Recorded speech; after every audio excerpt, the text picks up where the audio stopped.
আসসালামু আলাইকুম এভরিওয়ান। অনেকেই আমার কাছে বাটার চিকেনের ফুল রেসিপি চাইছিলেন, তাই আমার কাছে যতটুকু ছিল ততটুকু শেয়ার করলাম।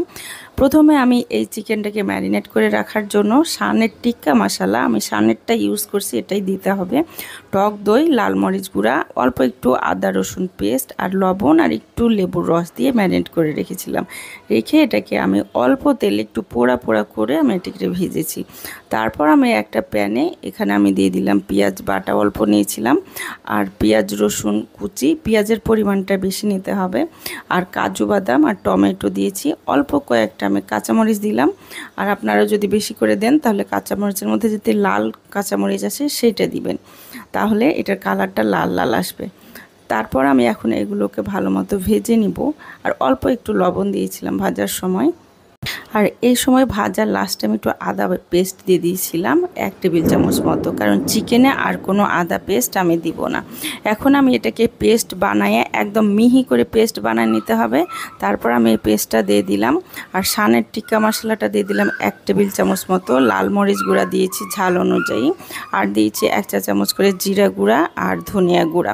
আর কিছু দিব না আমি। আর সরি, এখানে আমি দিয়েছিলাম কাশ্মীরি রেড চিলি পাউডারটা, লাল যেন আসে এই কালারটার জন্য আমি কাশ্মীরি রেড চিলি পাউডারটা দিয়েছি।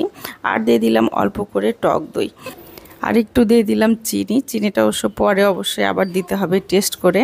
এখন আমি চিকেনটা দিয়ে দিলাম, মশলাটাকে ভালো মতো কষাইছিলাম, কষিয়ে তারপর আমি এখন চিকেনটা দিয়ে দিলাম।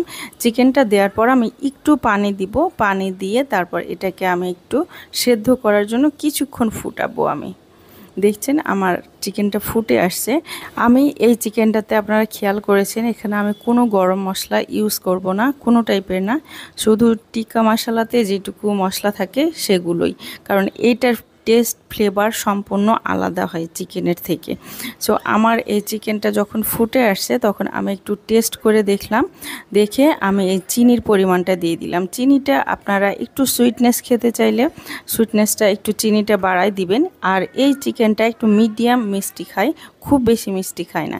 এখন আমি চিকেন হয়ে একদম বন্ধ করে দিব, তার আগ দিয়ে জাস্ট আমি এই কাসুরি মেথিটা দিয়ে দিলাম, আর এটা একটু গুঁড়া করে দিয়ে দিলাম। এটা একদম ক্রিস্পি থাকে, যার জন্য হাত দিয়ে একটু গুঁড়া করে দিলাম, কারণ এই চিকেনটাতে কোনো মশলা গোটা থাকে না। সো আমি এটা 1 টেবিল চামচ মতো কাসুরি মেথি দিয়ে দিলাম, দিয়ে আমি জাস্ট এটা নাড়াচাড়া করে এটা আমি বন্ধ করে রেখে দিব। তবে এটা জাস্ট খাওয়ার আগ দিয়ে আমি চিকেনটা আবার গরম করার সময় তখন আমি একটু বাটার দিয়ে দিব, তাহলে এই ফ্লেভারটা একদম ঠিক থাকবে, একদম বাটার ফ্লেভারটা আসবে। আমার এই রেসিপিটা ভালো লাগলে আমার চ্যানেলটা ফলো করবেন, সাবস্ক্রাইব করবেন।